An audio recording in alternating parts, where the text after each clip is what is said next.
الحمد لله رب العالمين، وأشهد أن لا إله إلا الله وحده لا شريك له، وأشهد أن محمدا عبده ورسوله صلى الله عليه وعلى آله وصحبه وسلم. أما بعد، فنحمد الله عز وجل حمدا كثيرا طيبا مباركا فيه كما يحب ربنا يرضى. نحمده سبحانه الذي أنعم علينا بنعم كثيرة لا تعد ولا تحصى، ونخصه سبحانه وتعالى بالحمد والثناء عليه بما هو أهله على ما خصنا من نعمة الإيمان والإسلام والتوفيق لسنة النبي عليه الصلاة والسلام، وذلك عظيم ما أنعم الله عز وجل به علينا وعلى الناس، ولكن أكثر الناس لا يعلمون.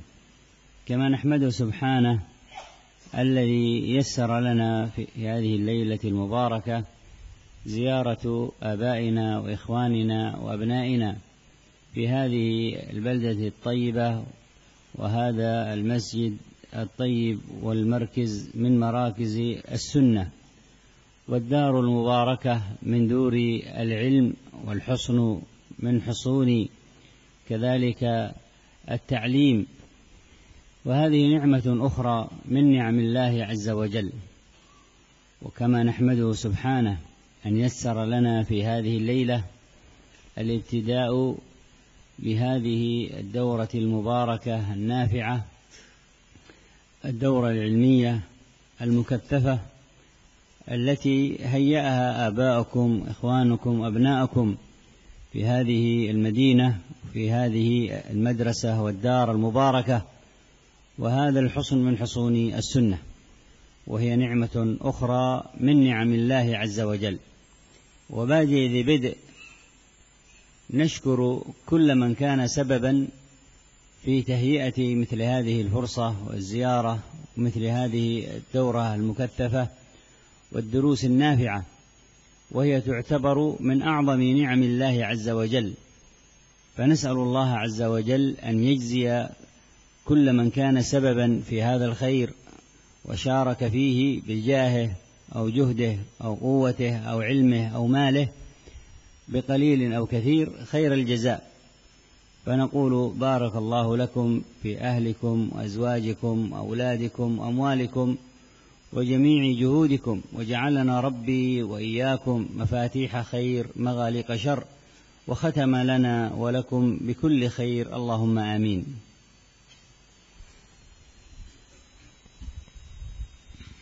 Beliau membuka majelis ini dengan mengucapkan salam kepada antum sekalian.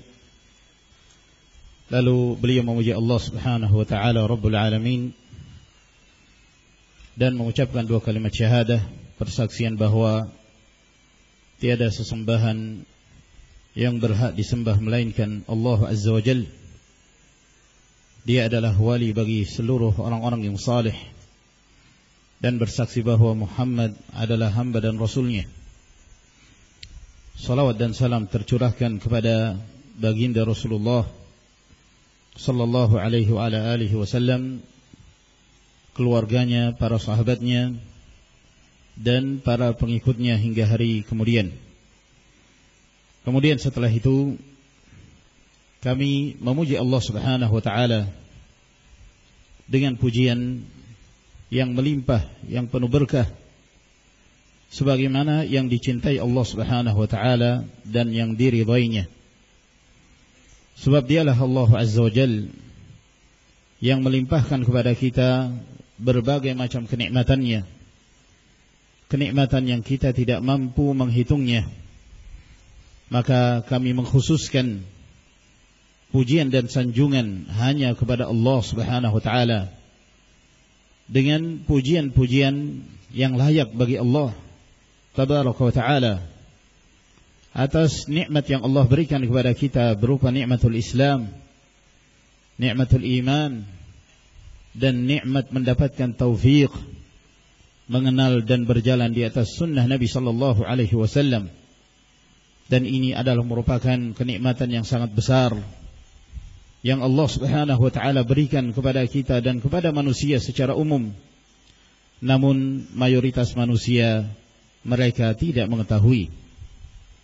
Sebagaimana kami memuji Allah Subhanahu wa taala yang telah memberi kemudahan kepada kita untuk berziarah, berkunjung ke tempat ini, bertemu dengan para para orang tua, saudara-saudaraku, demikian pula anak-anakku sekalian di wilayah ini, di markaz ini, di ma'had ini, di masjid yang sangat baik ini, yang ini merupakan salah satu dari markaz ahli sunnati wal jamaah, ma'had yang penuh berkah dan termasuk di antara benteng dari benteng-benteng yang menjaga syariat Allah Subhanahu wa taala.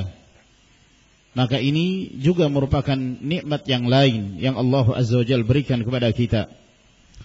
Sebagaimana kami memuji Allah Azza wa Jalla yang telah memberikan kemudahan kepada kami pada malam hari ini untuk memulai daurah yang bermanfaat ini, yang memulai kajian dan pelajaran-pelajaran yang padat yang telah ditetapkan oleh panitia dari para orang tua dan anak-anak antum sekalian di kota ini dan di markaz ini dan di masjid ini dan di ma'had ini. Ini juga merupakan nikmat yang lain yang Allah Subhanahu wa taala berikan kepada kita. Sebagai permulaan, saya ingin mengucapkan rasa syukur dan terima kasih kepada siapa saja yang menjadi sebab terlaksananya kegiatan ini, terlaksananya daurah, demikian pula pelajaran-pelajaran yang bermanfaat ini. Yang ini termasuk di antara nikmat yang besar yang Allah Subhanahu wa taala berikan kepada kita sekalian.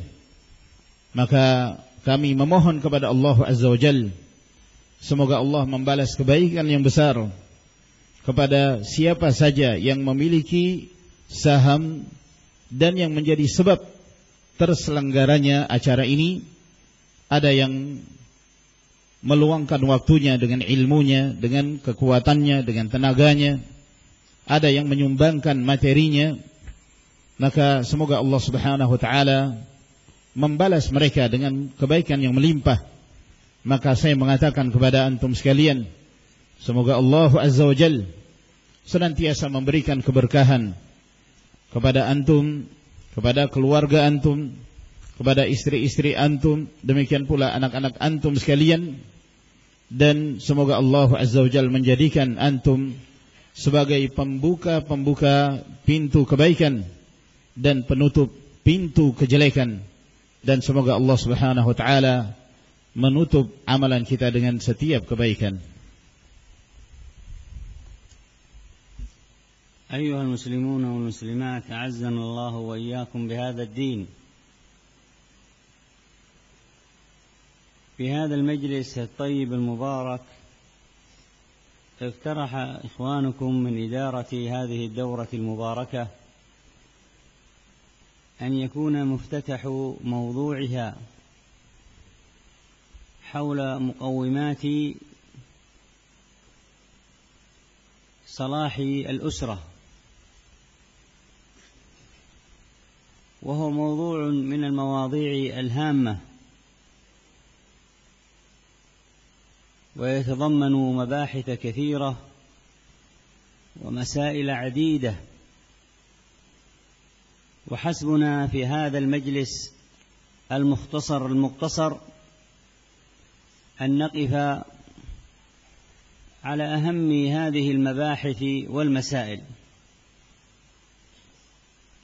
الأسرة في الإسلام أيها الأحبة لها منزلة عظيمة، ولهذا اعتنى ديننا بالأسرة اعتناء عظيما.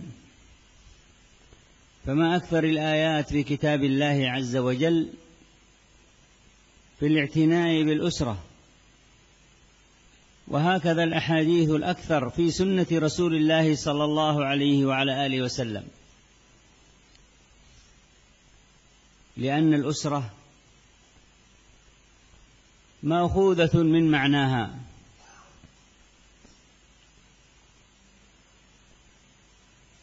فهي تأسر المجتمع وتؤسسه. فالأسرة لبنة هذا المجتمع وهذه الأمة وهذه الإنسانية، إما أن تؤسس على أساس متين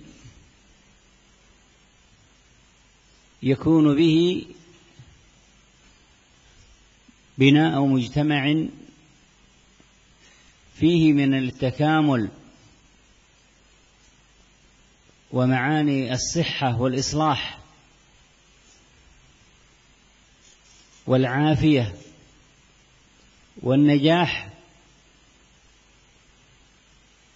ما يبشر بخير في حاضر هذه الأمة ومستقبلها.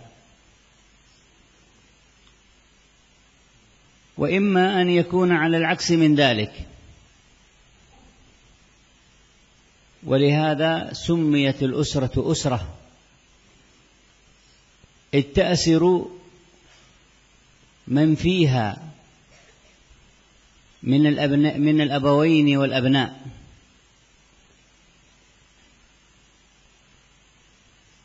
على بناء الأسس والقيم والمفاهيم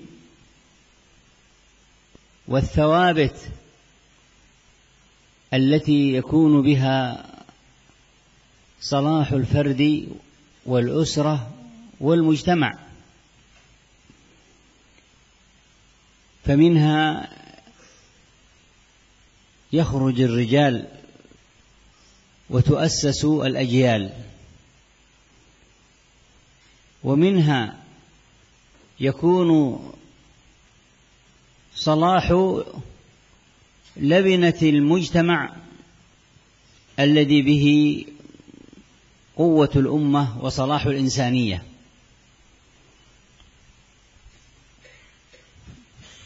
فإن مبتدأ كل صلاح هو البيت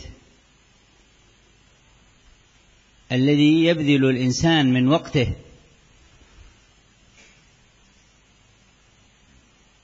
وعمره وحياته ما يناسب أن يكون به هذا التأسيس الذي ينتفع به الإنسان في حاضره ومستقبله. ولهذا جعل الله عز وجل هذه آية من آيات الله عز وجل العظيمة التي ميز الله عز وجل أمة الإسلام عن غيرها من الأمم. قال الله سبحانه: ومن آياته أن خلق لكم من أنفسكم أزواجا لتسكنوا إليها وجعل بينكم مودة ورحمة. تأمل هذه الآية وتأمل في آخرها: إن في ذلك لآيات لقوم يتفكرون. من تأمل وضع الأسرة في الإسلام والأسس التي بنيت عليها علم أنها آية عظيمة من آيات الله عز وجل في هذا الدين العظيم.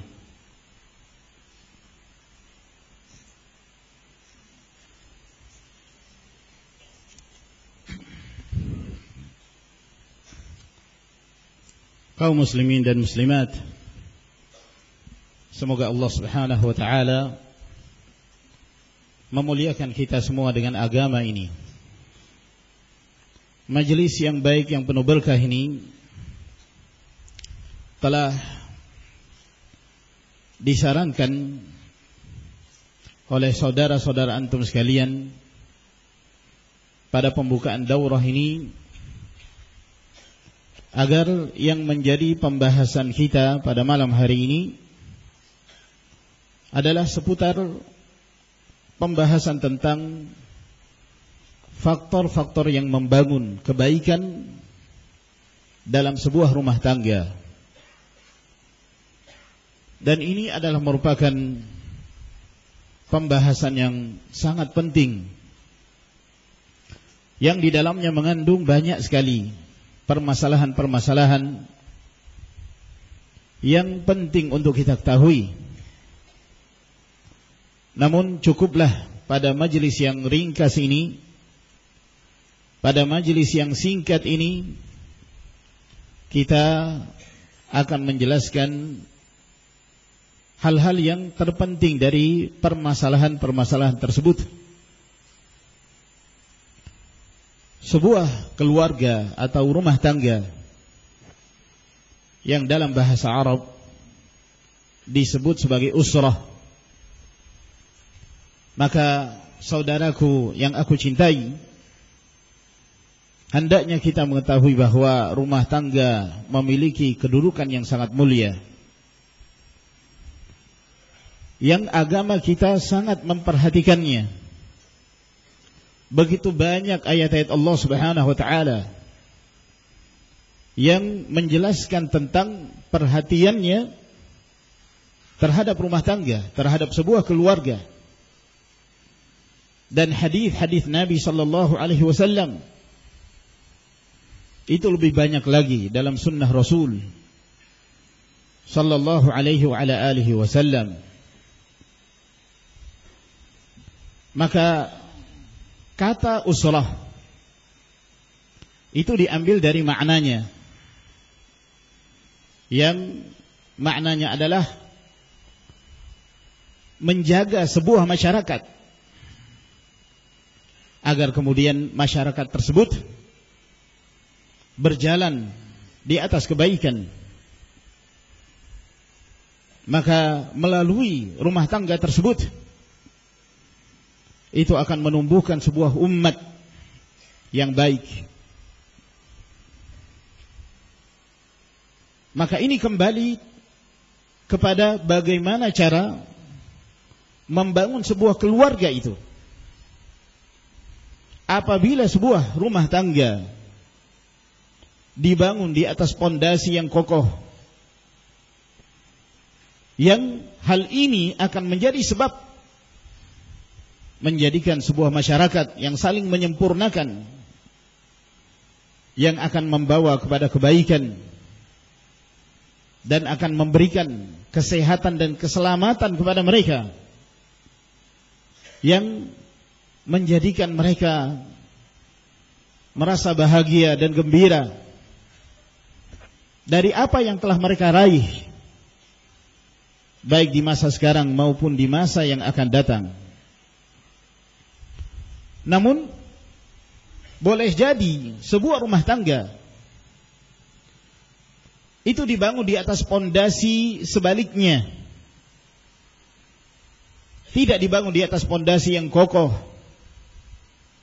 sehingga tidak membawa kepada kebaikan dalam sebuah masyarakat dan sebuah umat.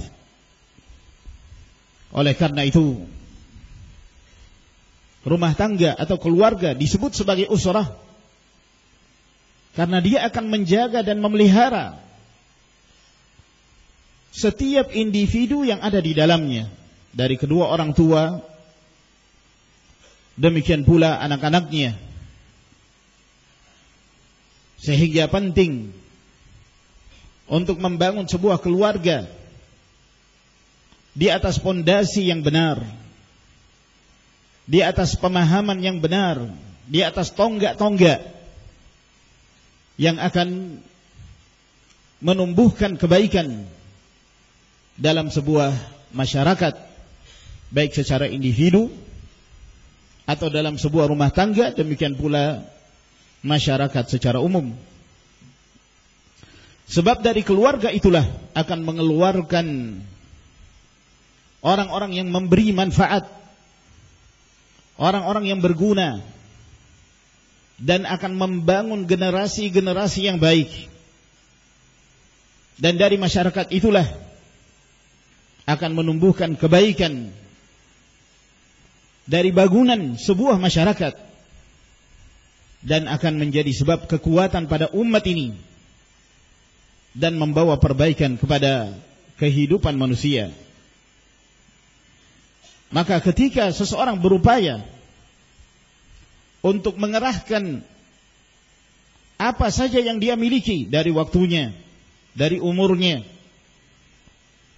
dari kehidupannya, yang dengannya dia berupaya untuk membangun pondasi yang baik ini, maka inilah yang akan memberi manfaat dan kemaslahatan dalam kehidupan sebuah masyarakat, baik di masa sekarang maupun di masa mendatang. Oleh karena itu Allah Subhanahu wa ta'ala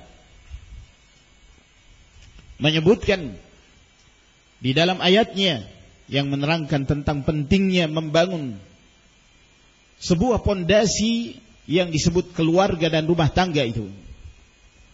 Dan Allah Azza wa Jalla menjadikannya sebagai salah satu tanda dari tanda-tanda kekuasaan Allah Subhanahu wa ta'ala,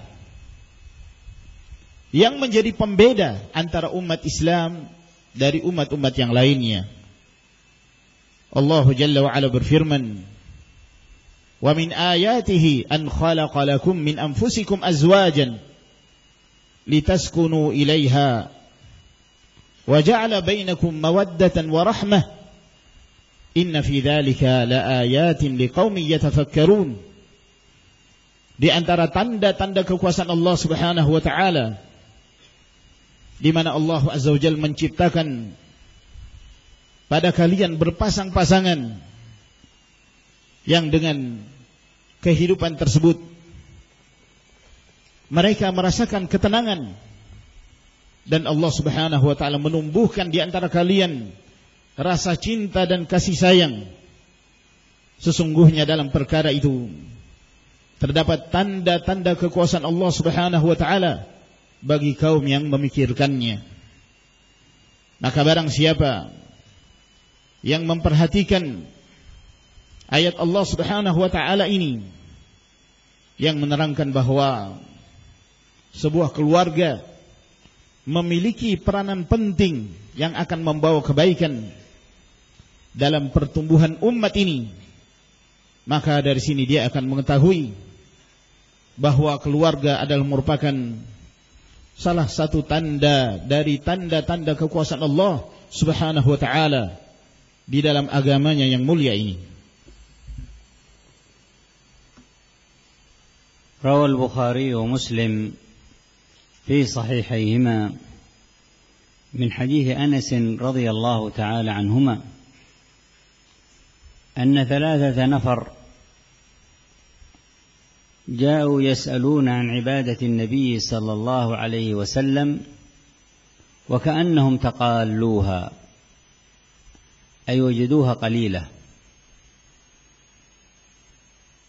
فقالوا هذا رسول الله صلى الله عليه وسلم قد غفر الله له ما تقدم من ذنبه وما تأخر.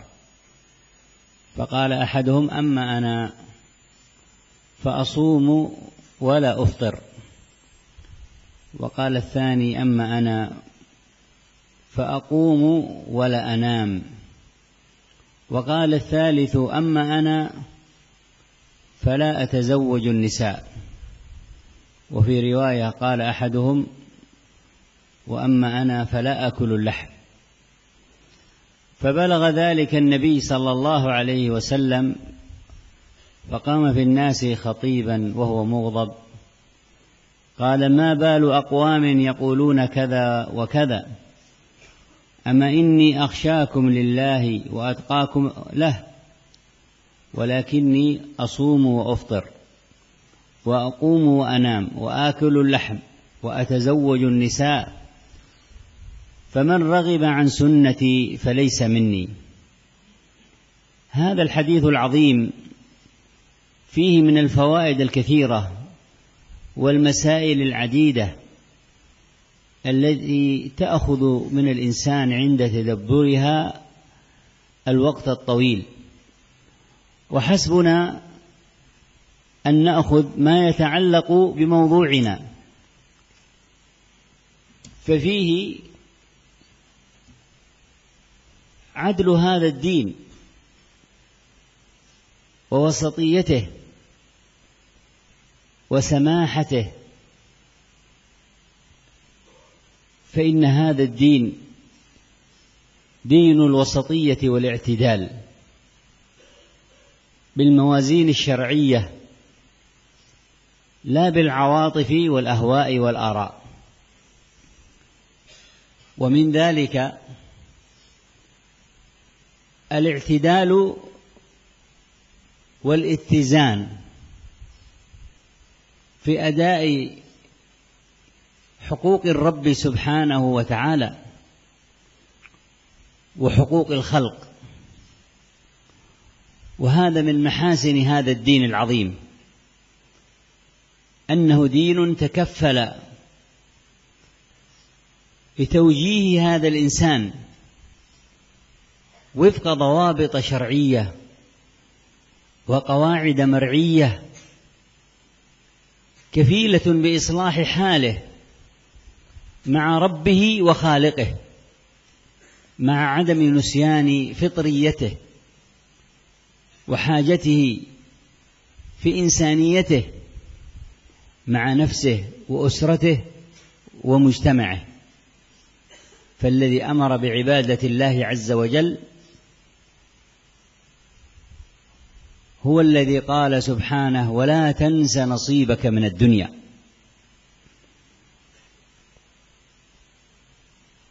ومن ذلك الحاجة الفطرية والإنسانية للزواج، والطريقة السوية والمعتدلة التي تحوي كل معاني الوسطية في إنشاء الأسرة. فلو تأملت إنشاء الأسرة في تاريخ البشرية ستجد للناس فيه مشارب وطرق مختلفة يصعب حصرها واستيعابها، فضلا عن ذكر إيجابياتها وسلبياتها. فإذا وضعت هذا الكم الهائل أكواما مثل الجبال فيما هو تاريخ البشرية وهذا الإنسان، في وجود الأسرة وتتابع النسل، وجدت أن من بين هذا الركام العظيم ومن بين تاريخ البشرية الطويل يخرج نور الإسلام بأفضل وأحسن وأشرف وأنظف وأطهر طريق لإيجاد الأسرة واستمرار النسل وتحقيق ما ترجوه البشرية في حاضرها ومستقبلها من هذه الأسرة. ولو عملنا مقارنة سريعة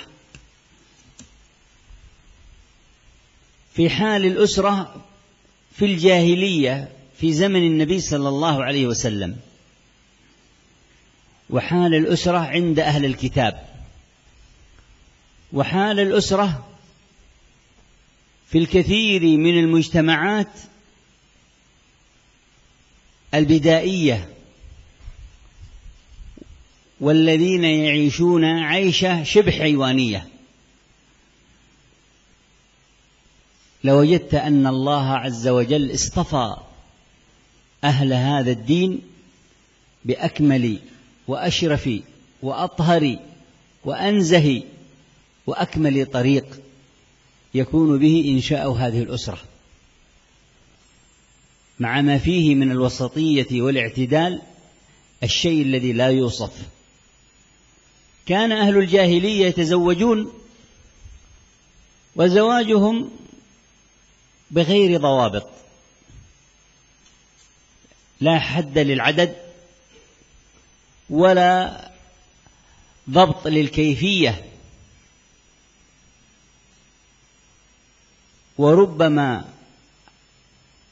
حرصوا على المعاني الجاهلية الحسية عن المعاني المعنوية الجوهرية التي بها قيمة الإنسان الحقيقية. فربما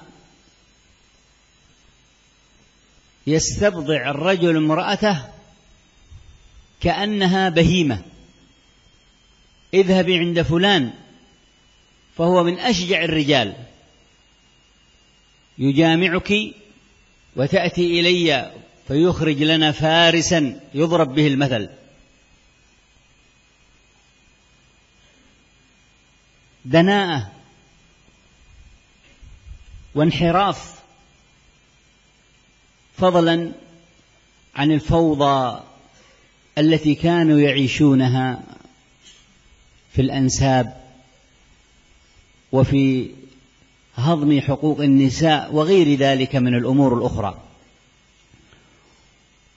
وفي مقابل هؤلاء أهل الكتاب، بين انفلات اليهود والفوضى التي يعيشونها في باب الزواج والنكاح وتكوين الأسرة، وانغلاق النصارى المزعوم كما قال الله عز وجل عنهم: ورهبانية ابتدعوها ما كتبناها عليهم. فكانت نهاية الرهبانية التمرد على الدين والخروج من حدود الله سبحانه وتعالى. حرموا النكاح فوقعوا في السفاح. والمثل الثالث: تلك المجتمعات البدائية وأشباه الحيوانية الذين يعيشون في أطراف الأرض من أهل المشرق والمغرب، ومن يعيشون في الغابات، يعيشون عيشة أشبه بالعيشة الحيوانية: نكاح بدون قيود ولا ضوابط. ربما تزوج الرجل ب100 امرأة والزواج ليس له ضوابط، وإنما هي علاقة أشبه بالعلاقة الحيوانية، حتى لا يعرف الأبناء الآباء، ولا تعرف الزوجات الأزواج، ولا يعرف الأزواج الزوجات. ربما الحيوانات أشرف وأطهر وأنقى من بعض المجتمعات البشرية، وهذا قليل من كثير مما يدلك على تعظيم إكرام هذا الدين للإنسان في إنشاء الأسرة وإيجاد الضوابط الشرعية والقواعد المرعية التي يكون بها إيجاد الأسرة المسلمة.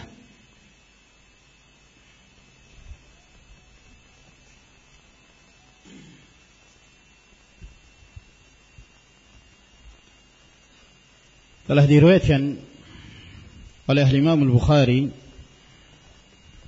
dan Al-Imam Muslim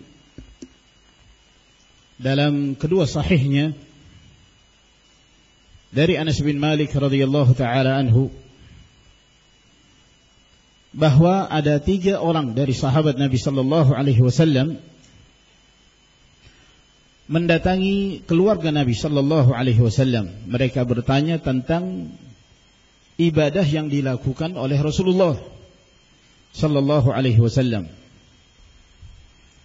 Setelah mereka mendengarkan penjelasan dari keluarga Rasulullah sallallahu alaihi wasallam, maka mereka menganggap amalan Nabi itu sedikit. Dan mereka mengatakan, ini Rasulullah, beliau telah diampuni dosa-dosanya oleh Allah Subhanahu wa taala yang terdahulu dan yang akan datang. Artinya itu wajar dilakukan oleh Nabi. Ibadah beliau sedikit, karena beliau adalah hamba yang telah mendapatkan ampunan dari Allah Subhanahu wa ta'ala. Maka salah seorang dari mereka mengatakan, adapun saya akan selalu berpuasa dan tidak akan berbuka pada satu hari pun. Yang keduanya mengatakan, saya tidak akan tidur di malam hari. Saya akan terus melakukan ibadah di malam hari. Yang ketiganya mengatakan, saya tidak akan menikahi wanita. Dan dalam satu riwayat yang lain mengatakan, saya tidak akan makan daging. Maka ucapan mereka ini sampai kepada Nabi sallallahu alaihi wasallam. Maka beliau pun berdiri dalam keadaan marah, dan beliau pun berkhutbah sambil beliau mengatakan, ada apa dengan kaum ini? Mereka mengatakan demikian dan demikian. Ketahuilah, aku adalah hamba yang paling takut kepada Allah dan paling bertakwa kepadanya. Namun aku berpuasa dan aku juga berbuka. Aku melakukan ibadah dan aku juga tidur. Dan aku menikahi para wanita. Dalam riwayat yang lain, dan aku juga memakan daging. Maka barang siapa yang membenci sunnahku, maka dia bukan dari umatku. Hadis yang agung ini memiliki banyak sekali faedah dan banyak pembahasan dan permasalahan di dalamnya. Yang penting bagi seorang apabila dia memperhatikan kandungan hadis ini, dia akan mentadabburinya dalam waktu yang lama. Namun cukuplah bagi kita untuk memetik faedah hadis ini yang berkaitan dengan apa yang menjadi pembahasan kita ini. Di dalam hadis ini menjelaskan kepada kita bahwa agama ini merupakan agama yang dibangun di atas keadilan dan prinsip pertengahan, sikap wasatiyah, pertengahan di dalam mengamalkan syariatnya. Agama ini adalah merupakan agama yang dibangun di atas keadilan dengan sikap pertengahan, berdasarkan timbangan-timbangan yang telah ditetapkan di dalam syariat, bukan berdasarkan perasaan dan bukan pula berdasarkan pandangan-pandangan dan logika.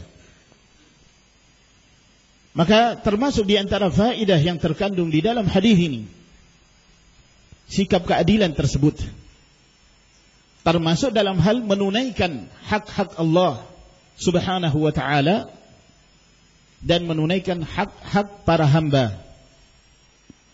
Dan ini termasuk di antara keindahan dari agama ini, bahwasanya agama ini memberi jaminan dalam mengarahkan manusia dengan penuh keadilan, dengan kaidah-kaidah dan ketentuan-ketentuan yang bertujuan untuk memperbaiki dan membawa kemaslahatan dalam kehidupan seorang hamba bersama Rabb-nya dan dalam kehidupan seorang hamba bersama dengan manusia secara umum, dan tidak melupakan fitrah sebagai manusia dalam membangun sebuah keluarga dan masyarakat. Yang ini termasuk di antara yang diperintahkan oleh Allah Subhanahu wa ta'ala, yang menjelaskan bahwa agama ini tidaklah bertentangan dengan fitrahnya sebagai manusia, di mana Allah Azza wa Jalla berfirman, "Wala tansa nasibaka minad dunya." Jangan engkau melupakan bahagianmu dari kehidupan dunia. Maka termasuk dalam hal ini kebutuhan seorang manusia sebagai fitrahnya, yang butuh kepada lawan jenis dengan cara menikah, dengan metode-metode yang telah ditentukan di dalam syariat. Maka syariat ini menjelaskan tentang seluruh makna-makna al-wasatiyah, sikap pertengahan di dalam membangun sebuah rumah tangga. Apabila engkau memperhatikan sejarah manusia, maka engkau akan mendapati berbagai macam cara-cara, metode-metode yang dilakukan oleh mereka, yang sulit bagi kita untuk membatasinya, apalagi untuk menjelaskan hal-hal yang berkaitan dengan perkara yang positif dan negatif dari metode-metode yang mereka lakukan. Namun apabila engkau membandingkan cara-cara yang disebutkan dalam sejarah manusia dalam membina sebuah rumah tangga, lalu kemudian engkau membandingkan dengan syariat Islam dalam membangun sebuah rumah tangga, maka engkau akan mendapati bahwa cahaya Islam, syariat Islam itu adalah merupakan cara, metode yang paling baik, yang paling bersih, yang paling terjaga dan terpelihara dalam membangun sebuah rumah tangga dan dalam melanjutkan keturunan dan di dalam mewujudkan apa yang diharapkan oleh manusia secara umum, baik di masa sekarang maupun di masa mendatang. Kalau seandainya kita memberi sebuah perbandingan secara cepat, kita melihat kondisi rumah tangga yang ada di zaman jahiliyah, yang ada di masa Nabi sallallahu alaihi wasallam, dan kondisi rumah tangga di kalangan ahlul kitab dan pada kebanyakan masyarakat yang mereka hidup berumah tangga itu, maka engkau akan mendapati bahwa Allah Subhanahu wa taala telah memilih pemeluk agama ini. Mereka memiliki metode yang paling bersih, paling baik, paling sempurna di dalam mewujudkan dan membangun sebuah rumah tangga itu, yang disertai dengan sikap pertengahan yang sulit bagi kita untuk membatasi sifat-sifatnya. Seperti misalnya pernikahan yang terjadi di masa jahiliyah. Mereka melakukan pernikahan itu tanpa ada ketentuan-ketentuan yang diatur. Tidak ada batasan berapa istri yang mereka nikahi, berapa wanita yang mereka jadikan sebagai istri mereka, dan tidak ada aturan tentang bagaimana cara pernikahan mereka. Sehingga terkadang mereka melakukan hal-hal yang lebih mementingkan kepuasan secara zahir, kepuasan hawa nafsu, daripada makna-makna yang terkandung dalam sebuah rumah tangga, yang itu akan menjaga nilai-nilai kemanusiaan secara hakiki. Terkadang seseorang dia hanya bersenang-senang dengan wanitanya, itu seperti hewan. Seorang lelaki mengatakan kepada istrinya, "Kamu datangi saja si fulan." Si fulan itu dikenal sebagai seorang yang paling pemberani.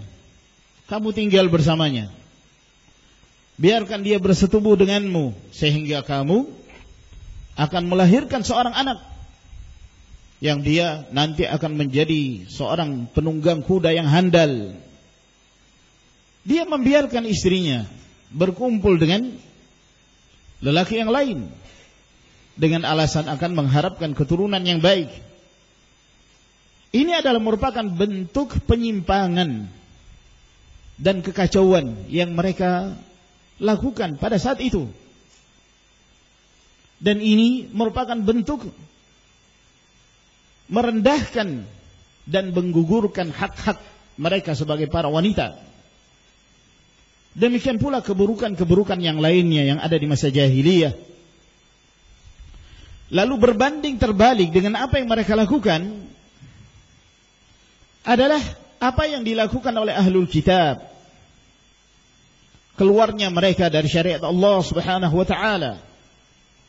Kekacauan di dalam membentuk sebuah keluarga dan membentuk sebuah pernikahan.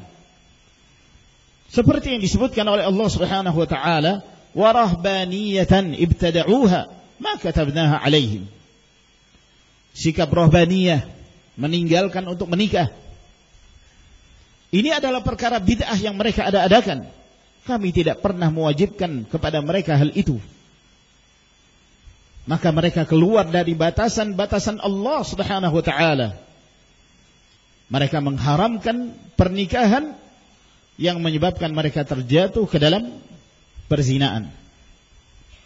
Permisalan yang ketiga, sekumpulan manusia yang mereka hidup seperti hewan, yang hidup di tempat-tempat yang jauh, baik di timur maupun di barat. Kehidupan mereka di dalam hutan yang lebih menyerupai kehidupan hewan. Pernikahan yang mereka lakukan itu tanpa ada syarat-syarat dan tanpa ada ketentuan-ketentuan. Seseorang terserah dia mau menikah dengan 100 wanita, itu tidak ada aturannya. Sehingga kehidupan mereka, hubungan antara seorang lelaki dengan wanita itu lebih menyerupai hewan. Lebih menyerupai hewan. Seorang anak tidak mengetahui siapa ayahnya. Seorang ayah tidak mengetahui siapa anaknya. Seorang laki tidak mengetahui siapa istrinya. Demikian pula sebaliknya. Tidak ada hak-hak dalam kehidupan rumah tangga mereka. Bahkan terkadang mungkin sebagian hewan itu lebih suci dari sebagian manusia dalam kehidupan mereka. Dan ini sedikit dari sekian banyak peristiwa-peristiwa dan aturan-aturan yang datang dari manusia. Yang ini semuanya menjelaskan kepada kita begitu agungnya Allah Subhanahu wa taala dalam memuliakan manusia dengan agama ini untuk membentuk sebuah keluarga yang baik dengan ketentuan-ketentuan yang telah ditetapkan di dalam syariat dan tidak dibangun di atas kekacauan dan kehancuran. Mungkin azan dulu, setelah itu kita lanjutkan. Bismillah, alhamdulillah, salatu wassalamu ala rasulillah wa ala alihi wa sahbihi man wala, amma ba'd, tatimmah lima sabaq. Rawahu al-imam Ahmad fi musnadih wa ghayruhu bi isnadin sahih min hadithi Abi Umamah wa Ma'qil ibn Yasar wa ibn Umar radhiyallahu anhum عن النبي صلى الله عليه وسلم أنه قال: تزوجوا الودود الولود فإني مكاثر بكم الأمم يوم القيامة. هذا الحديث حديث عظيم يدل على مقوم آخر من مقومات الأسرة في الإسلام. فالأسرة في الإسلام لها مقومات في إيجادها من جهة الكيفية ومن جهة الوصف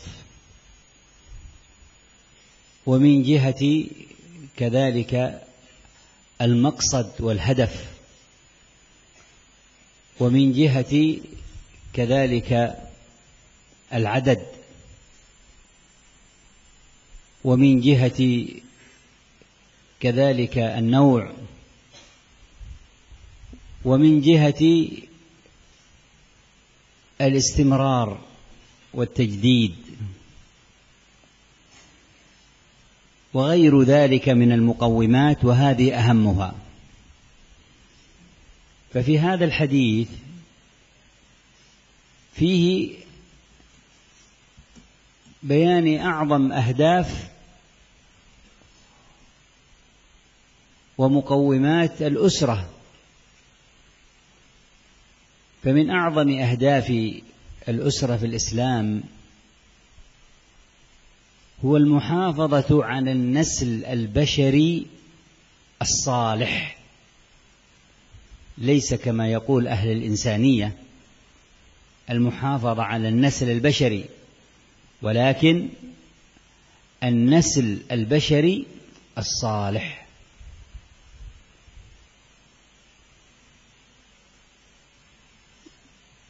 والوصول إلى هذا الهدف جعل الله عز وجل له في كتابه وفي سنة رسوله صلى الله عليه وسلم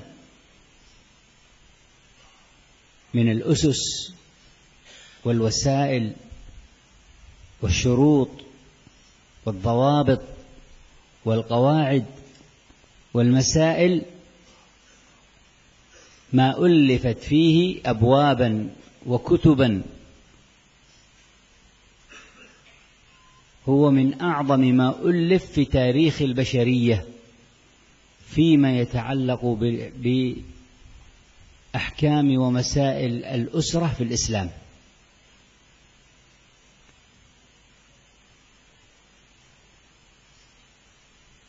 منه ما يتعلق بمحاسن هذا الدين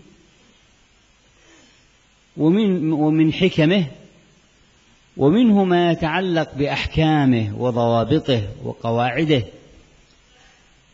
وتفريعات مسائله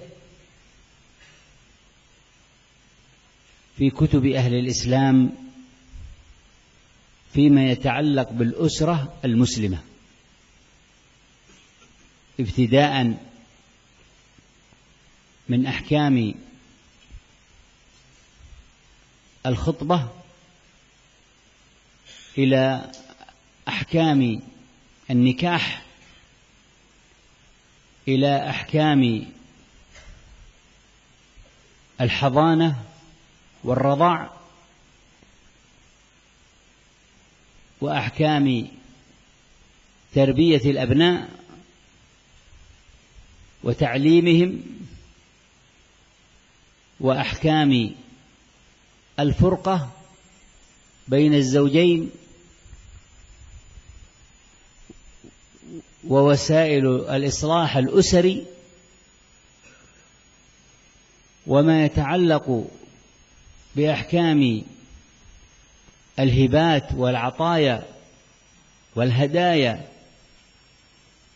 وما يتعلق بأحكام الميراث والأوقاف وغير ذلك من تفاصيل لا يحصيها إلا الله سبحانه وتعالى، دونت وسطرت في دواوين أهل الإسلام مما استنبطت من أدلة الكتاب والسنة وما نقل عن سلف الأمة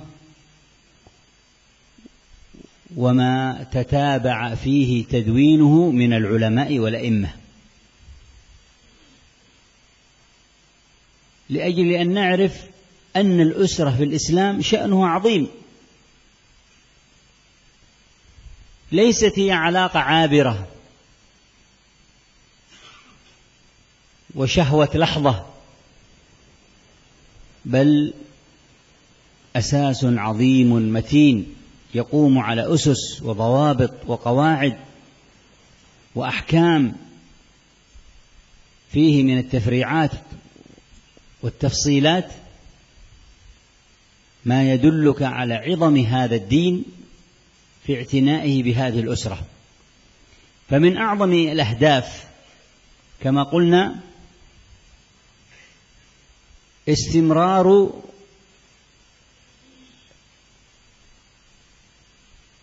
إيجاد النسل البشري الصالح والاستكثار منه، والاستكثار منه، لقول النبي صلى الله عليه وسلم: تزوجوا الودود. الودود أعظم صفة مدح في خلق ودين المرأة، والولود أعظم صفة حسية في المرأة، فجمع أعظم صفتين في المرأة التي هي حاضنة الأسرة ومنبعها، صفة معنوية تكفي عن ما خلفها من صفات، وصفة حسية تكفي عما خلفها من صفات. فإذا كانت ودود فإذا لا تسأل عن الدين والأخلاق. من كانت ودودا فقد اشتملت على كل ما تحتاجه من صفات الخلق والدين. ومن كانت ولودا فلا تسأل عن الصفات الحسية التي تحتاجها في الأم، فهي من جهة النسل صاحبة نسل. قد يقول قائل: كيف نعرف هذا إذا كانت بكرا؟ يعرف بأسرتها، بأمها، بأختها، بقراباتها. وقوله ولود وودود هذه الصيغة عند أهل العربية الذين يربطون المباني بالمعاني. اللغة العربية لغة الفصاحة والبلاغة والبيان، لغة تربط بين المباني والمعاني. فودود تدل على كثرة الود وتأصله، بخلاف الذي تجاملك في شهر البصل، فهي ودود أو تتصنع الود، تتصنع الود. ولذلك إذا ذهب شهر البصل ظهرت الصورة الحقيقية. شهر البصل سموه جار العسل.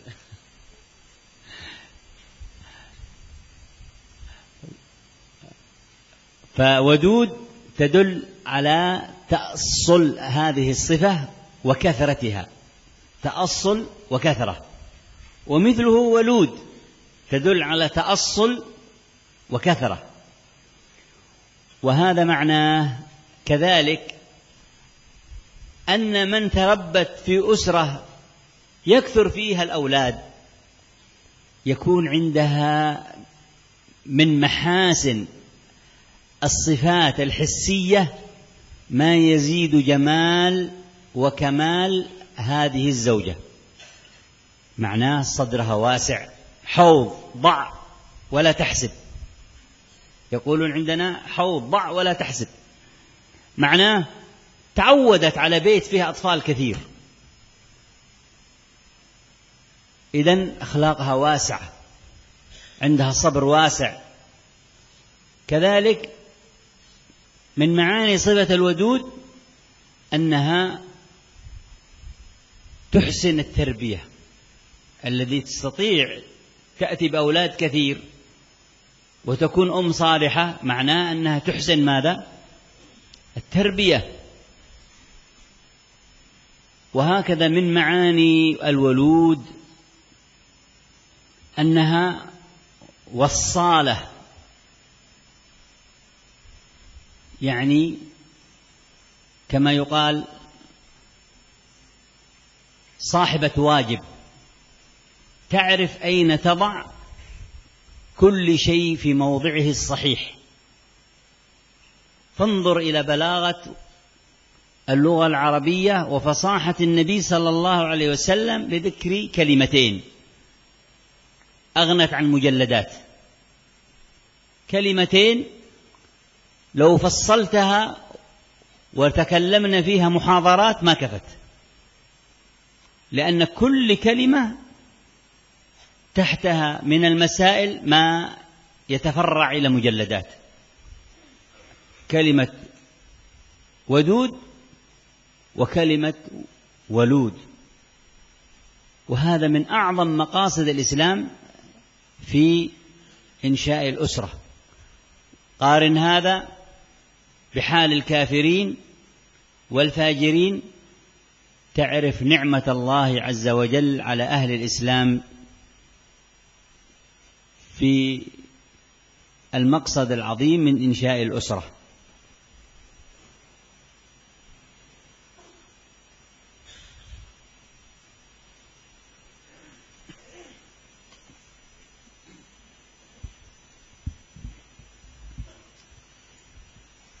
Setelah beliau memulai kembali pengajian ini dengan memuji Allah Subhanahu wa taala dan mengucapkan salawat dan salam kepada Rasulullah sallallahu alaihi wa alihi wasallam,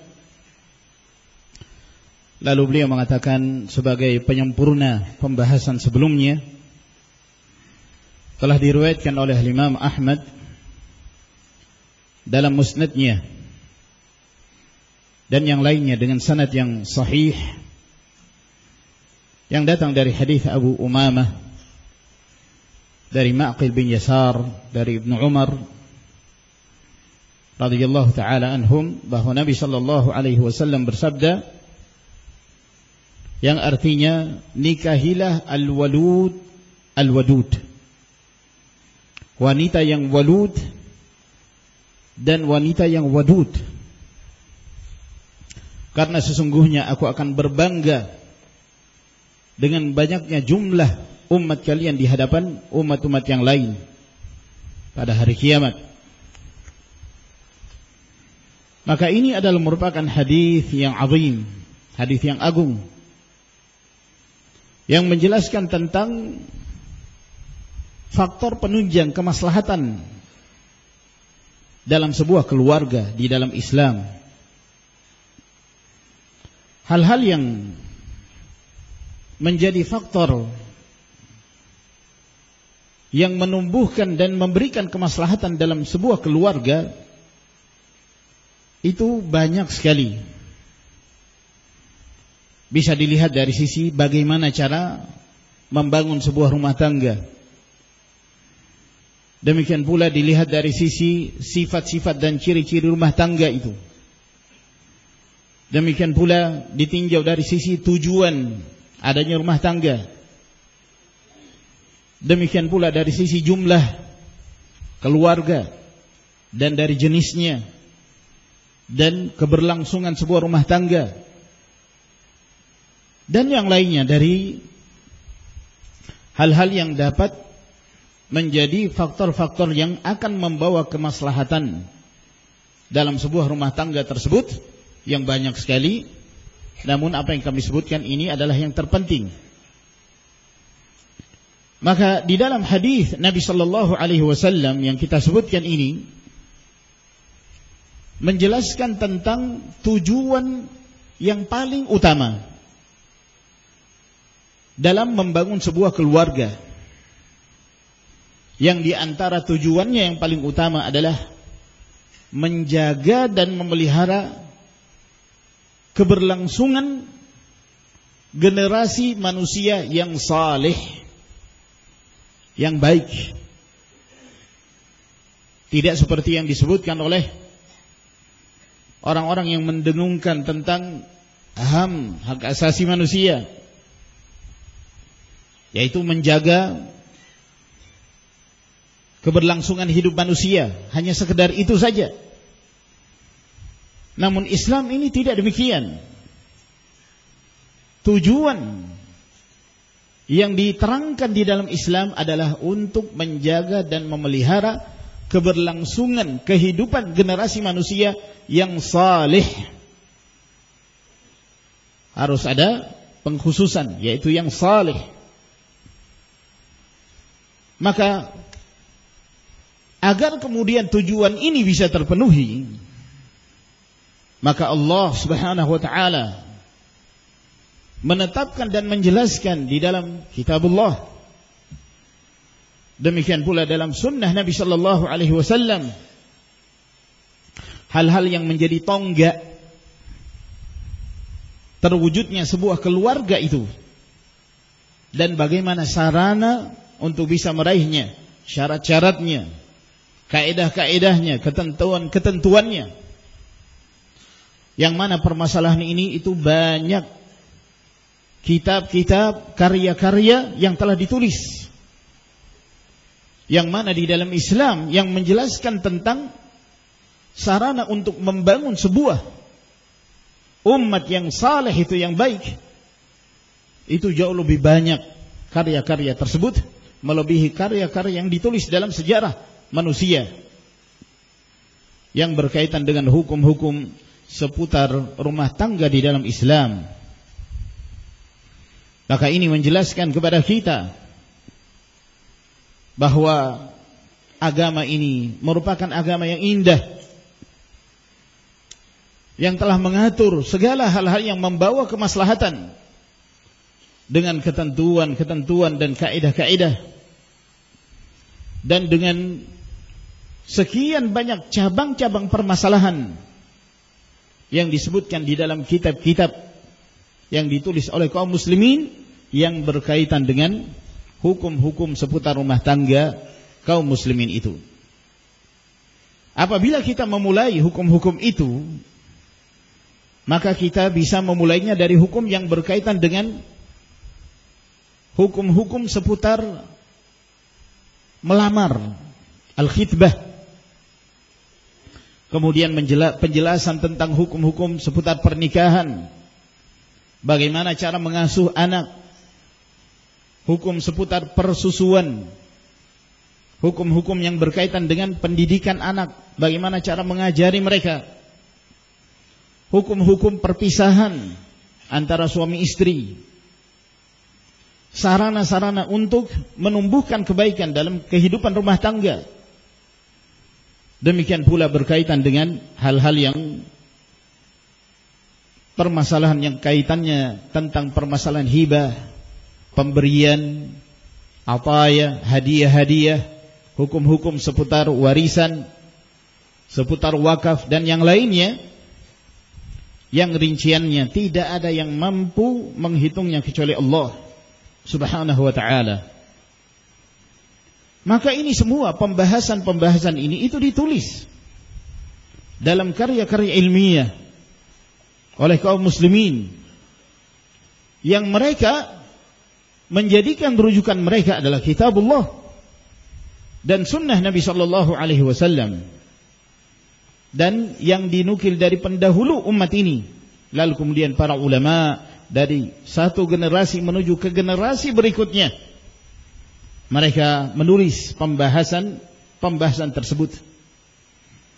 Hal ini agar kemudian kita mengetahui bahwa rumah tangga itu memiliki peranan yang sangat penting. Rumah tangga itu bukanlah hanya sekedar hubungan biasa, sekedar pernikahan lalu kemudian selesai urusan. Bukan hanya sekedar pelampiasan syahwat, namun rumah tangga adalah sebuah pondasi yang agung, yang dibangun di atasnya hal-hal yang akan membawa kepada kemaslahatan dalam kehidupan manusia. Maka apabila engkau mengetahui rincian-rincian yang terdapat di dalam agama ini, maka ini menjelaskan kepada kita betapa mulianya agama ini dalam memperhatikan kehidupan rumah tangga itu. Maka termasuk di antara tujuan yang paling agung dari bangunan sebuah keluarga agar kemudian terjadinya keberlangsungan generasi manusia yang saleh. Oleh karena itu dianjurkan untuk memperbanyak keturunan itu, di mana Rasulullah sallallahu alaihi wasallam bersabda, "Tazawwaju al-wadud al-walud." Nikahilah wanita yang wadud dan walud. Apa itu wadud? Wanita yang sangat pencinta kepada suaminya. Dan sifat ini adalah merupakan sifat yang paling berharga yang terdapat pada akhlak seorang wanita. Kemudian sifat yang kedua yang kaitannya dengan sifat fisik. Nabi sallallahu alaihi wasallam mengatakan wanita yang walud. Ini kaitannya dengan sifat fisik, yaitu wanita yang diharapkan melahirkan keturunan yang banyak. Maka inilah yang dibutuhkan oleh sebuah keluarga, sebuah rumah tangga. Maka kedua sifat ini apabila terdapat pada seorang wanita, maka itu telah mencukupinya dari sifat-sifat yang lainnya. Sebab apabila seorang wanita itu disifati wadud, seorang wanita yang pencinta kepada suaminya, maka kamu tidak perlu bertanya lagi tentang agamanya. Kamu tidak perlu bertanya lagi tentang akhlaknya. Karena dari sifat ini itu sudah mengandung dan mencakup seluruh apa yang dibutuhkan dan yang diinginkan oleh seorang lelaki kepada istrinya dengan sifat wadud ini. Wanita yang pencinta kepada suaminya. Sifat yang kedua adalah sifat walud. Wanita yang diharapkan melahirkan keturunan yang banyak. Maka apabila dia memiliki sifat ini, maka kamu tidak lagi perlu bertanya tentang sifat-sifat fisik yang lainnya yang diperlukan dalam sebuah rumah tangga untuk menjadi seorang ibu di tengah-tengah anak-anaknya. Maka itu ada sifat-sifat tersebut. Maka dari hadis Nabi sallallahu alaihi wasallam ini menjelaskan kepada kita bahwa apabila seorang wanita memiliki sifat walud, diharapkan dia melahirkan keturunan, maka itulah yang dibutuhkan dalam sebuah rumah tangga. Itu akan menjelaskan tentang status dia sebagai seorang ibu, status dia sebagai seorang yang diharapkan akan melanjutkan generasinya. Mungkin ada yang bertanya, bagaimana cara seseorang bisa mengetahui bahwa wanita tersebut akan memiliki keturunan yang banyak? Bukankah dia seorang wanita perawan yang belum pernah menikah?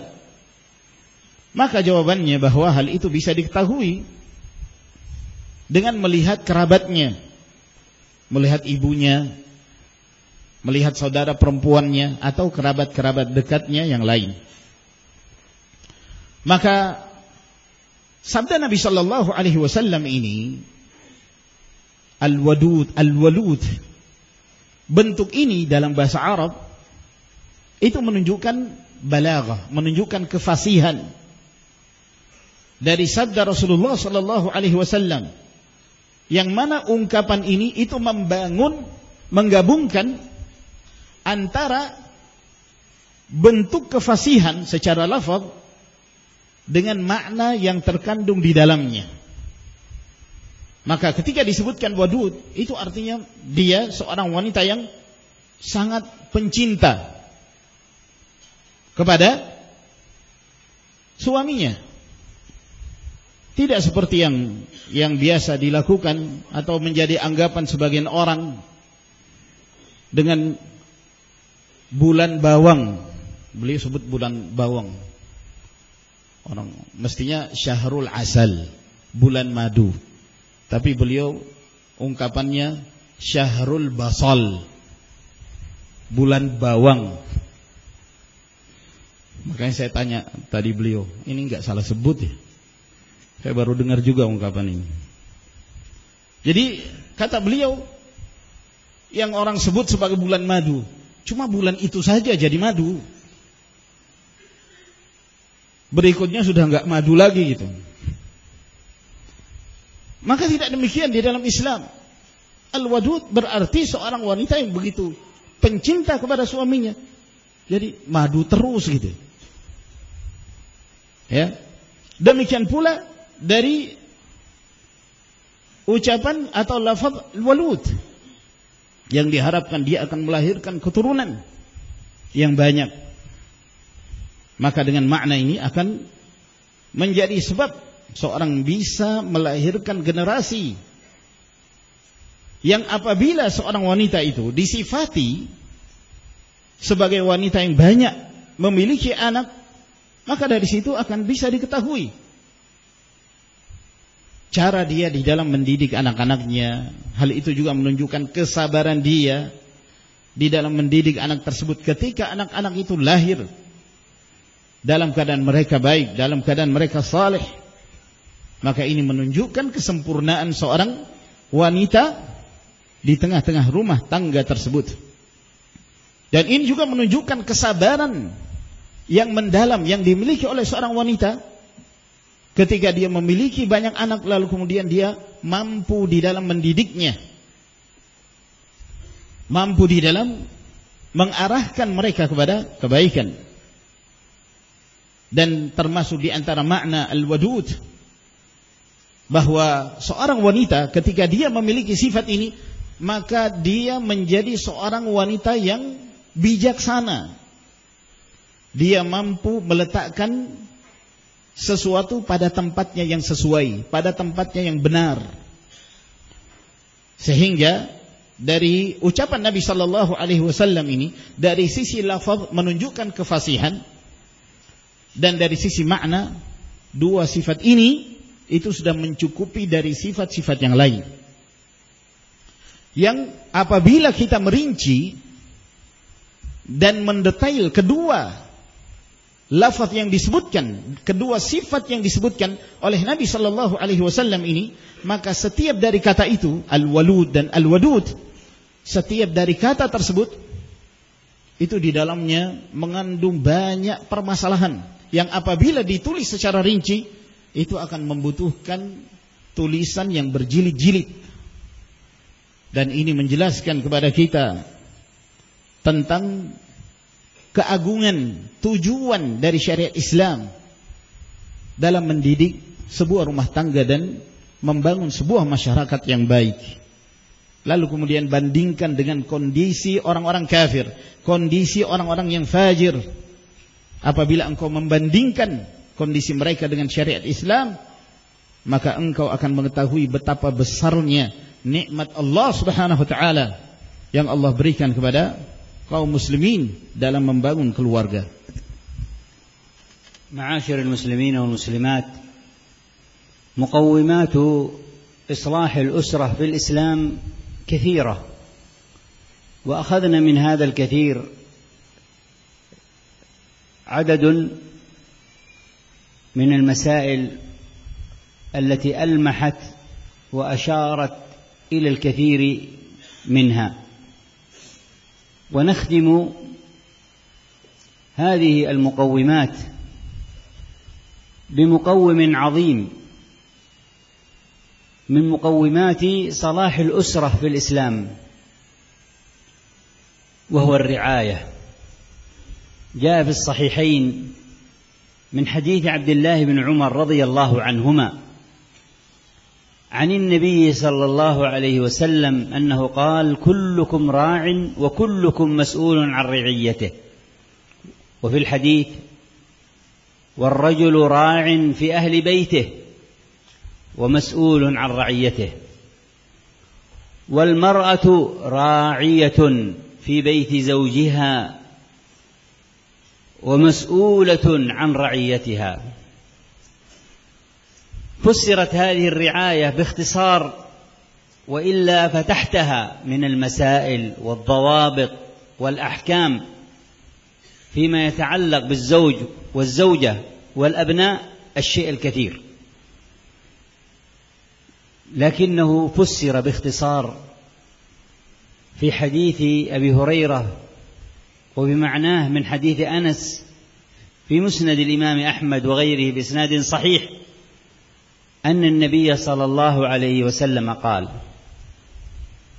إذا صلت المرأة خمسها وصامت شهرها وحفظت فرجها وأدت حق زوجها، وفي رواية: وأعطت حق بعلها، دخلت من أي أبواب الجنة شاءت.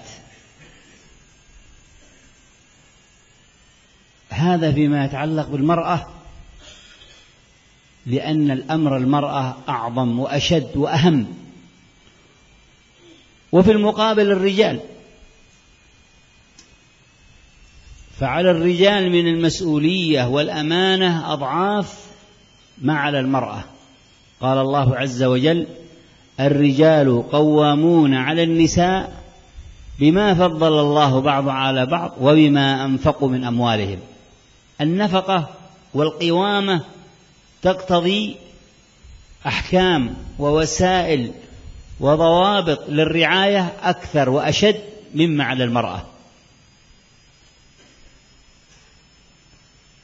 ولأن شأن المرأة عظيم في الإسلام، جعل الإسلام لتربيتها أجر أعظم وأعظم، حتى صح عن النبي صلى الله عليه وسلم أن من أعظم أسباب دخول الجنة حسن تربية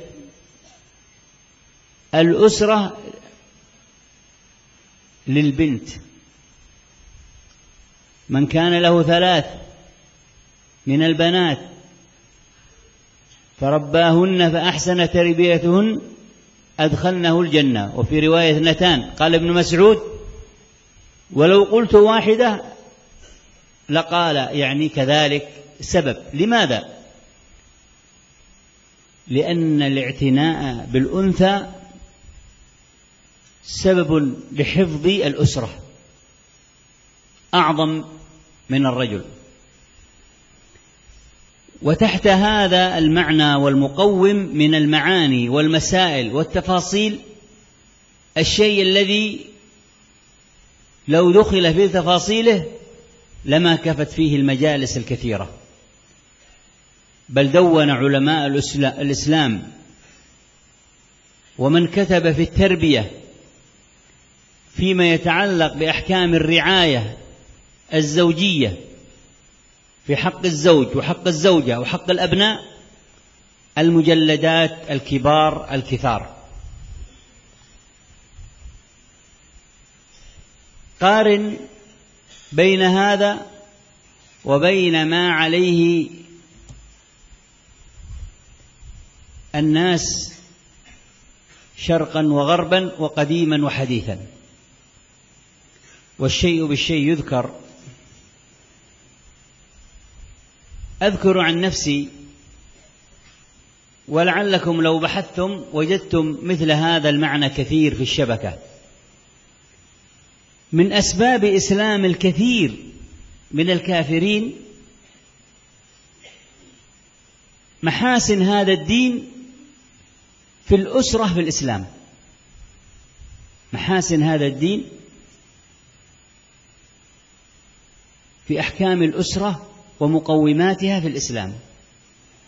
فأذكر لكم من خلال لقاءاتي بالكثير ممن أسلم ودخل في هذا الدين. فأحد هؤلاء قلت له: ما هو سبب إسلامك؟ قال: سبب إسلامي إعجابي بحال الأسرة في الإسلام. كنت أتأمل حال نفسي في أسرتي، ثم حالي مع زوجتي، فعلمت أننا نعيش حياة قذرة. أدخل البيت وكل يوم وكل أسبوع رجل آخر مع أمي، حتى كرهتها. وطبعا أمي منفصلة من أبي، فإذا ذهبت كرهت أمي، ذهبت عند أبي وجدت أبي مثل أمي وأشد وأقذر. فإذا فررت وذهبت إلى أختي وجدتها أقذر من أبي وأمي. فإذا ضقت، وهو الأخ الأصغر، فذهبت عند أخي وجدته أقذر من أختي وأبي وأمي. قال: فصبرت حتى تزوجت، فإذا بزوجتي تخونني وفي بيتي، وحين بدأت أجادلها تقول لي خذ حريتك وأخذ حريتي. قال لا أستطيع أذهب إلى شرطة أو أذهب فأشتكي إلى أسرة، وكان لي زملاء من المسلمين، فأتعجب لترابط الأسرة المسلمة ولطهارة الأسرة المسلمة. تبدأ الطهارة من الحجاب الذي أراه يجمل البنت الصغيرة وهي بنت 7 سنوات. أرى ما فيه من الجمال ما لا ترون أنتم أيها المسلمون، فهو عنوان طهارة حفر في قلبي حب الإسلام.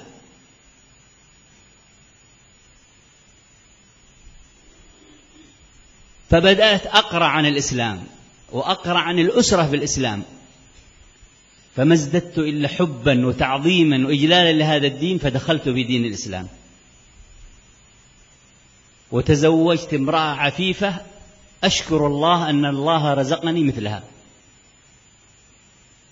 هذا قليل من كثير مما يدلك على محاسن هذا الدين في نظام الأسرة ومقومات صلاح الأسرة في الإسلام. ومن هؤلاء أحد الآباء رأيته بوابا في أحد مساجد فرنسا، كبير في السن ساكن في المسجد، وتوفي في المسجد وقام به أهل المسجد رحمه الله تعالى. سألته ما سبب إسلامك؟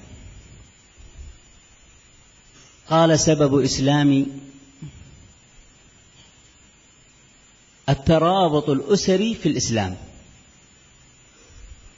نحن عندنا الآباء يرمون الملاجئ، لكن ما رأيت أحدا من المسلمين حتى ولو كان الابن لا يصلي يرمي بأبويه في الملاجئ، ما رأيت. قال فكنت أقول لولدي، وعنده ولد واحد، يا ولدي إذا كبرت هل ستفعل بي مثل ما يفعل هذا الجار بأبيه؟ قال جاري مسلم الأب فقد الذاكرة، والابن يخرجه بالعربية كل يوم يعالجه ويشمم الهواء ويعتني به ويؤكله ويلاطفه. قال فبذل له الابن، قال أرى بعيني كيف يبذل الوقت الكثير مع أبيه، حتى توفي الأب تزوج الابن. قلت أي دين هذا؟ فبدأت أقرأ عن الإسلام، فأعجبني دين الإسلام فدخلت فيه، وتركت ابن العاق، وها أنا الآن في المسجد، وأسأل الله أن يتوفاني في المسجد، فاستجاب الله دعاءه وتوفاه الله في المسجد. وأمثال هذا كثير. ومن ذلك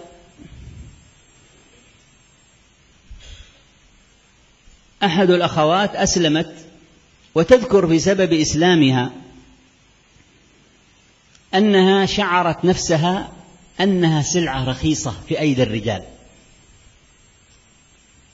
فلما كبرت حنت أن تكون أماً، فما وجدت في الكفار من يساعدها أن تكون أماً، فتعجبت لصديقاتها، ورب ضارة نافعة، خروج الكثير من المسلمين بسبب الأزمات التي مرت بهم في بلاد المسلمين إلى بلاد الكافرين نقلت صورة عن المسلمين قريبة، ينظر الكفار حياة المسلمين عن قرب، فتقول: كنت أقارن حياة الكثير من زميلاتي فعرفت أن الإسلام يعتني بالأسرة، فقرأت عن الأسرة فكان سببا في إسلامها. تأمل هذا، وتأمل الحديث، وتأمل من حرم آداب الإسلام وأحكامه وحقوق الرعاية فيه، وعند ذلك لا تستغرب إذا رأيت من الكافرين والفاجرين من يرمي طفلا في الزبالة. هل ممكن مسلم عرف دين الإسلام يرمي طفل في الزبالة؟ ما يمكن. لكن في الكفار والفجار يوجد هذا. قد يتنصل الأب فتتحمل الأم المعاناة وحدها في تربية الأبناء، أو العكس، تتنصل الأم ويتحمل المعاناة الأب.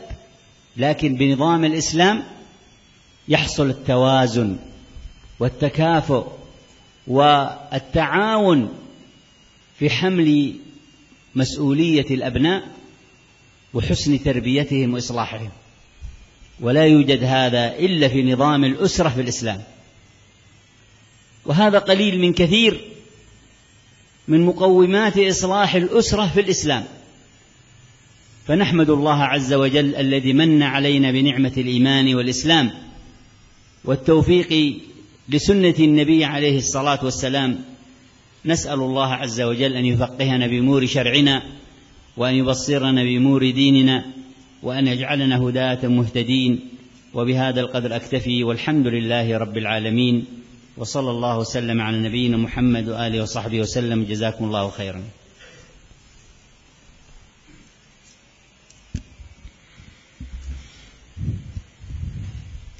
Ma'asyiral muslimin wal muslimat, tonggak-tonggak untuk mewujudkan sebuah kemaslahatan dalam sebuah keluarga itu banyak sekali. Dan kita akan mengambil beberapa dari permasalahan yang sekian banyak tersebut sebagai isyarat. Dan kita akan menutup pembahasan ini dari pembahasan-pembahasan yang apabila dibahas secara rinci itu akan memakan waktu yang sangat banyak sekali dari majelis-majelis yang membahas tentang hal ini. Maka kami menutup pembahasan ini dengan menjelaskan satu faktor penunggak kemaslahatan dalam sebuah keluarga, sebagaimana yang disebutkan dalam hadis yang diriwayatkan oleh Bukhari dan Muslim dari hadis Ibnu Umar radhiyallahu taala anhuma, bahwa Rasulullah sallallahu alaihi wasallam bersabda, setiap kalian adalah pemimpin dan setiap kalian akan ditanya dan bertanggung jawab tentang kepemimpinannya. Seorang lelaki pemimpin dalam rumah tangganya dan dia akan ditanya tentang kepemimpinannya. Demikian pula seorang wanita sebagai seorang pemimpin di rumah suaminya dan terhadap anak-anaknya, dan dia akan ditanya tentang kepemimpinannya. Maka kepemimpinan ini atau pemeliharaan ini secara ringkas, sebab apabila kita menjelaskannya secara detail itu sangat panjang sekali, karena hal ini mencakup berbagai macam permasalahan yang berkaitan dengan hubungan suami istri, demikian pula hubungan dalam sebuah rumah tangga. Namun penafsiran dari hadis ini secara ringkas adalah yang dijelaskan dalam hadis yang diriwayatkan dari Abu Hurairah,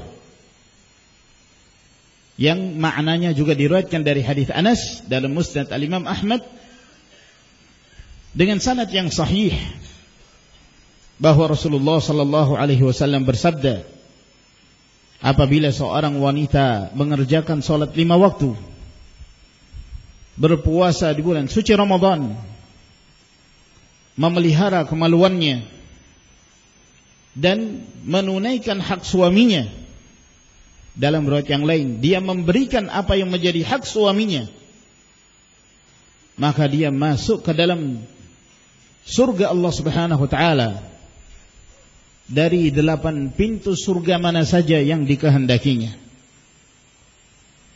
Ini berkaitan dengan kondisi seorang wanita apabila dia melakukan apa yang disebutkan oleh Nabi sallallahu alaihi wasallam ini.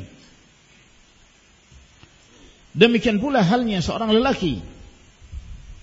Dia memiliki tanggung jawab yang lebih besar daripada tanggung jawab seorang wanita, yang disebutkan dalam firman Allah Subhanahu wa taala, "Ar-rijalu qawwamuna 'alan nisa bima faddala Allahu ba'dahum 'ala ba'dhin wa bima anfaqu min amwalihim."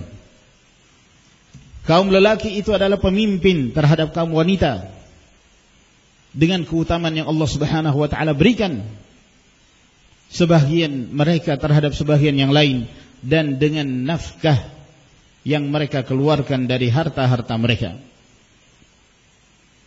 Maka pemberian nafkah ini di dalamnya mencakup hukum-hukum dan permasalahan-permasalahan dan sarana-sarana yang berkaitan dengannya, itu lebih banyak permasalahannya dibanding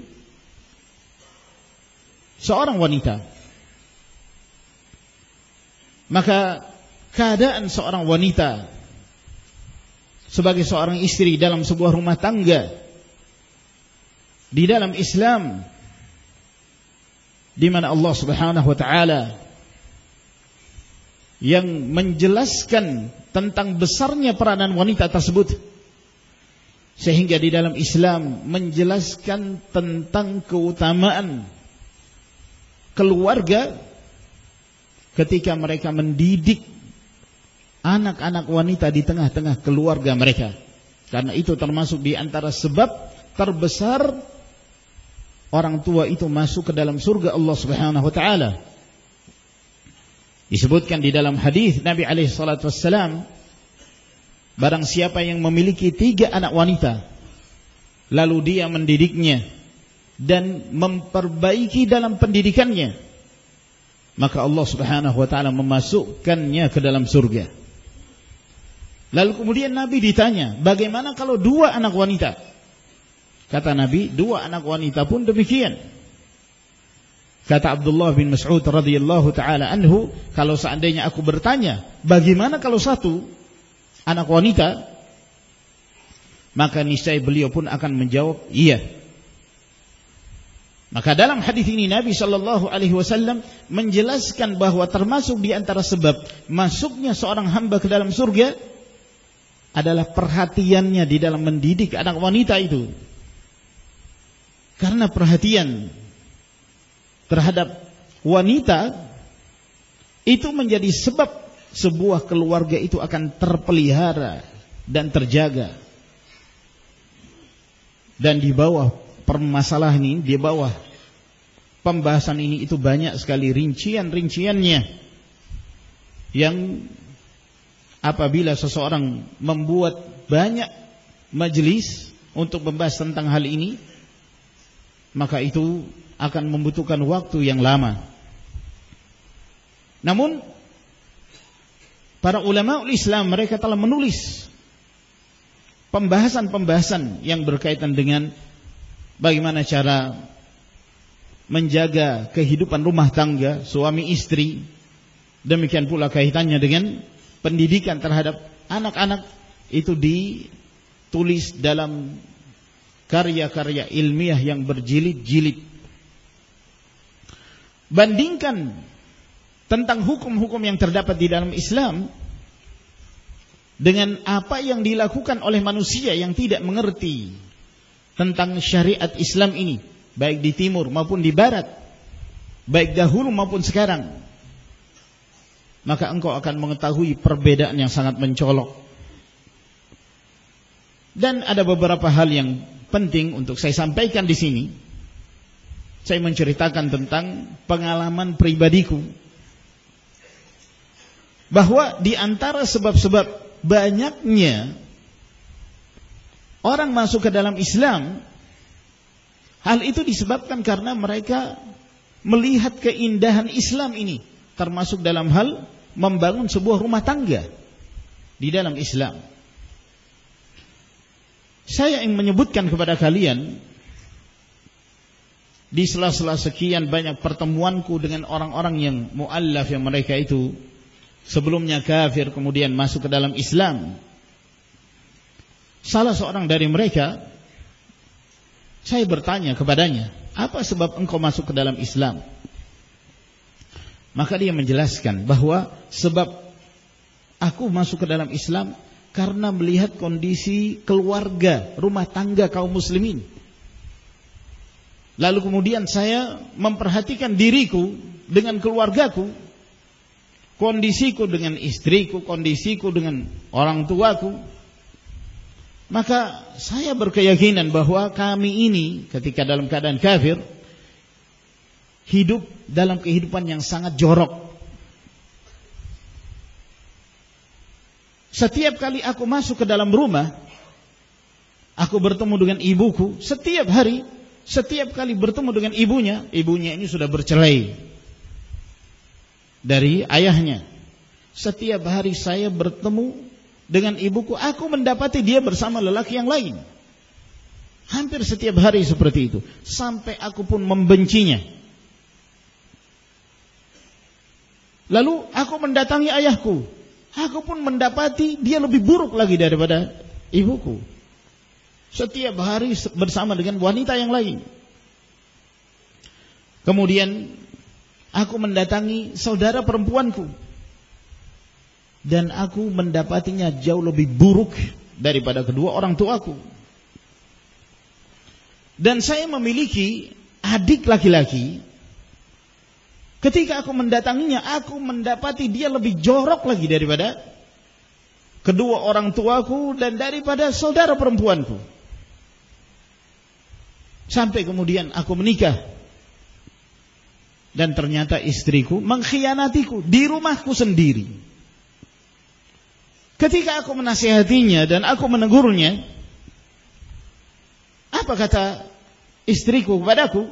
Dia mengatakan, kamu merdeka dengan dirimu sendiri, silahkan kamu cari apapun yang kamu inginkan. Aku juga merdeka dengan diriku sendiri, aku akan mencari apa yang membuat aku senang. Dia tidak mampu untuk melaporkan istrinya ke polisi, atau dia mengeluhkan istrinya kepada keluarganya. Dia tidak mampu melakukan itu. Sampai kemudian saya memiliki beberapa teman dari kaum muslimin. Ketika aku memperhatikan mereka, aku takjub dalam kehidupan mereka, dalam kehidupan rumah tangga mereka, kesucian keluarga mereka. Bahkan aku melihat anaknya, anak perempuannya yang berusia 7 tahun itu sudah berhijab. Dan aku melihat sebuah kecantikan, keindahan yang aku tidak mendapati pada selain keluarga kaum muslimin. Hal inilah yang kemudian menyebabkan masuknya rasa cinta ke dalam diriku terhadap Islam. Maka aku pun memulai membaca tentang keluarga yang ada di dalam Islam, bagaimana Islam dalam mendidik keluarga, dalam membangun sebuah rumah tangga, sehingga aku semakin cinta. Maka itulah yang menyebabkan aku masuk ke dalam Islam. Lalu kemudian aku menikah dengan seorang wanita muslimah, dan aku bersyukur, berterima kasih kepada Allah Subhanahu wa ta'ala yang telah memberikan kepadaku rezeki menikah dengannya. Ini sedikit dari sekian banyak kisah-kisah yang menjelaskan tentang peranan Islam di dalam membangun sebuah rumah tangga. Dan di antara kisah-kisah tersebut ada seorang ayah, aku pernah melihatnya, dia orang tua, orang yang sudah tua, namun kemudian beliau wafat, meninggalnya di masjid, lalu kemudian diurusi oleh kaum muslimin. Lalu aku pun bertanya, apa sebab dia masuk ke dalam Islam? Maka dia menceritakan bahwa ketika itu aku melihat banyak dari kaum muslimin yang mereka benar-benar memperhatikan orang-orang tua mereka yang telah jompo, yang telah lanjut usia. Lalu aku membandingkan dengan anakku sendiri, dan aku pernah bertanya kepadanya, wahai anakku, apabila aku telah lanjut usia, telah jompo, apakah engkau akan memperlakukan aku seperti orang itu? Lalu dia menceritakan bahwa dia punya tetangga, dia seorang muslim, ayahnya itu sudah pikun. Ayahnya sudah pikun, tapi perhatian anak ini kepada ayahnya luar biasa. Setiap hari dia mendorongnya dengan kereta, dengan kursi roda. Setiap hari dia bawa untuk berobat. Dia membawanya ke tempat-tempat untuk menikmati udara. Dia memberi makan, dia memberi minum, dia merawatnya dengan baik. Perhatian yang luar biasa. Sampai kemudian ayahnya itu meninggal. Setelah ayahnya meninggal, barulah kemudian anak itu menikah. Maka dia pun bertanya-tanya, agama apa ini? Maka dengan sebab itu dia pun mulai tertarik untuk mempelajari Islam. Setelah itu dia semakin cinta kepada Islam dan masuk ke dalam Islam. Dan dia meninggalkan anaknya yang durhaka. Lalu dia memilih untuk selalu berada di masjid sampai kemudian dia meninggal di masjid dan diurusi oleh kaum muslimin. Maka cerita-cerita dan permisalan yang seperti ini itu banyak sekali. Termasuk di antaranya ada salah seorang wanita, dia masuk Islam. Sebelum dia masuk ke dalam Islam, dia menyebutkan bahwa dirinya itu ibarat dagangan yang murah sekali di tangan-tangan kaum lelaki. Di tangan-tangan kaum lelaki.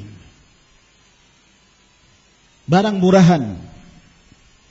Maka ketika dia telah bertambah usia, maka dia merindukan untuk menjadi seorang ibu.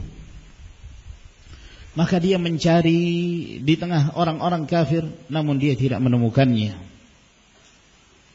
Dan akhirnya dia melihat sebagian kondisi keluarga dari kaum muslimin, yang menyebabkan dia punya kenalan dari wanita-wanita muslimah. Dan ini juga termasuk di antara banyaknya krisis yang terjadi di negara-negara muslim, yang akhirnya menyebabkan sebagian dari mereka yang dari negara Arab Muslim meninggalkan negara mereka lalu kemudian memilih tinggal di negara-negara kafir di Eropa sana.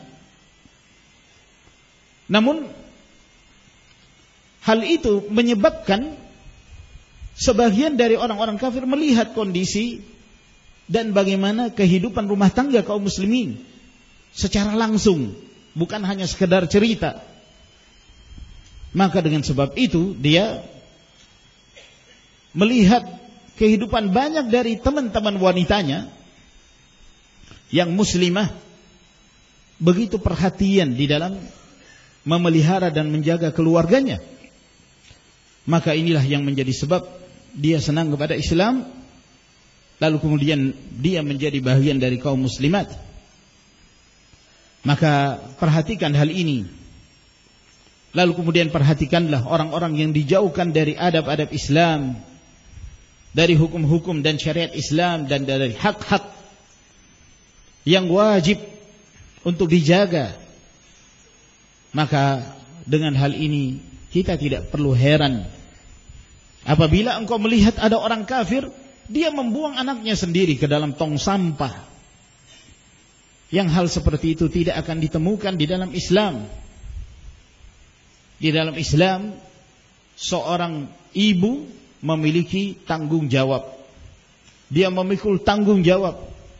Tugasnya untuk memberi keturunan. Seorang ayah juga memikul tanggung jawab yang besar.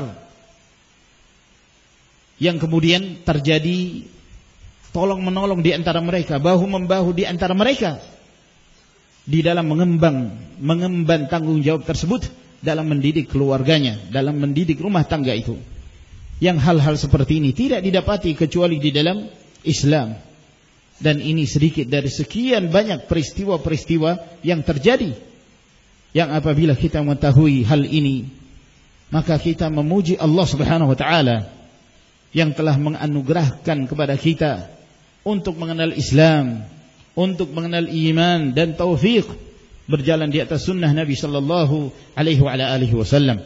Kami memohon kepada Allah Azza wa Jalla, semoga Allah tabaraka wa taala memahamkan kita terhadap syariat dan agama kita, dan menjadikan kita sebagai hamba-hamba Allah yang mendapat hidayah dan memberi petunjuk kepada yang lainnya, bukan menjadi orang-orang yang sesat dan menyesatkan. Maka sampai di sini penjelasan kami pada malam hari ini. Semoga memberi manfaat kepada kita semua. Wa akhiru da'wana alhamdulillahi rabbil alamin. Wa sallallahu ala nabiyyina Muhammad wa ala alihi wa sahbihi wa sallama tasliman katsira.